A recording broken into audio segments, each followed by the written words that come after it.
It took Marlow 4 seasons in total, patient, unglamorous, unhurried work, to find what she needed inside House Kane's true records, the ones Odessa kept sealed beneath a second oath lock in her private study, accessible only on the nights she traveled to the Concord capital for assembly business.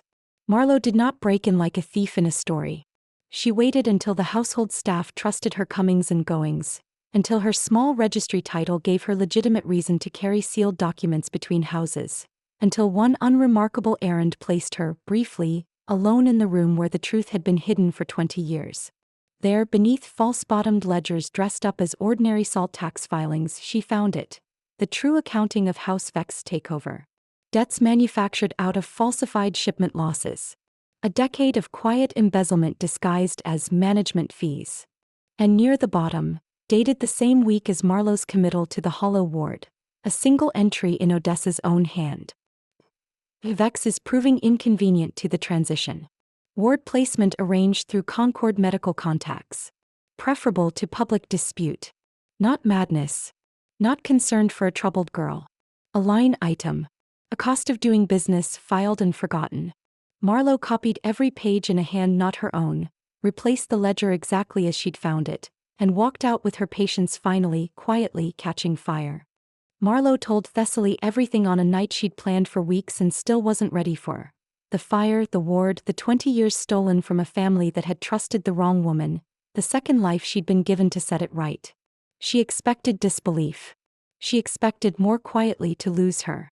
Thessaly listened without interrupting, her hands very still on the desk between them, and when Marlow finally stopped speaking, the silence stretched long enough that Marlow's careful composure nearly broke waiting for it to end.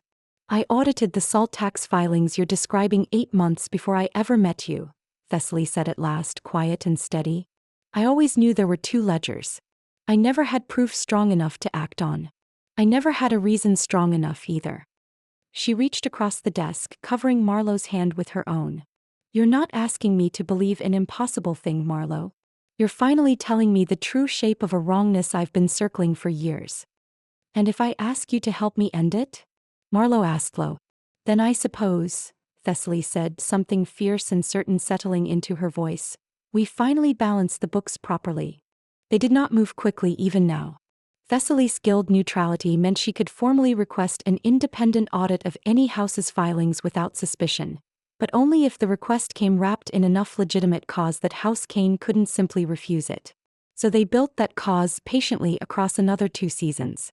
Thessaly quietly flagged inconsistencies in 3 of House Kane's smaller trade contracts, each one true, each one small enough not to alarm Odessa, each one laying brick by brick toward a formal Concord audit that no house, however powerful, could lawfully decline. Marlow, meanwhile, called in what little remained of House Vex's old loyalties, dockworkers who remembered her grandmother fondly, a retired Concord magistrate who'd always distrusted Odessa's rapid rise, a wharf clerk who'd quietly kept his own private suspicions filed away for years, waiting for someone to finally ask. None of it was fast. None of it was clean. It was patient, unglamorous work, built the way Marlow now understood real ruin was built, not in a single dramatic strike, but in 100 small honest pieces set carefully into place until the structure could no longer stand. By the time the formal audit request reached the Concord Assembly, House Kane's downfall was no longer a possibility. It was already quietly inevitable.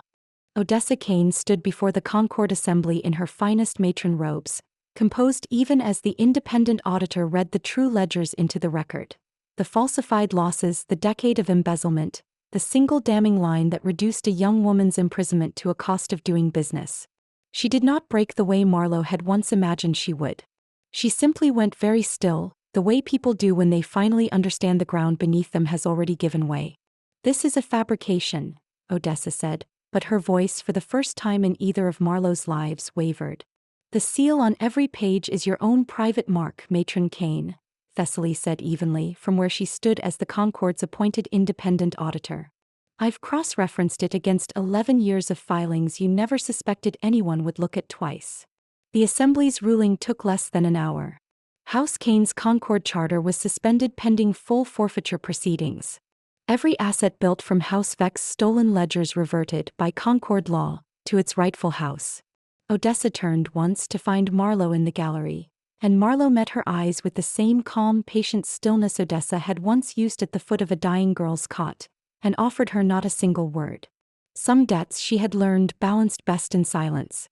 House Vex was returned to Marlow's name within the month, though she rebuilt it slower than the Concord expected, patiently the way she'd learned to do everything now, choosing which old loyalties to keep and which quiet cruelties to leave in Odessa's ashes where they belonged. She found Thessaly on the wharf registry balcony the evening the last of the forfeiture papers were finalized, watching the tide come in the way they had 100 ordinary evenings before this one. "You could have any post in the Concord now," Marlow said. "Any house would have you." "I already have the desk I want," Thessaly said, not looking away from the water. "I was rather hoping to keep it." Marlow turned to look at her properly. Really look, the way she'd been careful never to let herself do in either lifetime, not until the ledger of her old life was finally fully balanced. "I owe you a debt I don't know how to repay," she said quietly. Thessaly finally turned, close enough now that the space between them had stopped meaning anything at all. "Then stop trying to repay it," she murmured, "and just stay." Marlow closed the last distance between them and Thessaly met her halfway, and for the first time in 2 lifetimes, the thing settling into Marlow's chest wasn't patience or grief, or the cold weight of an unpaid debt. It was simply finally peace.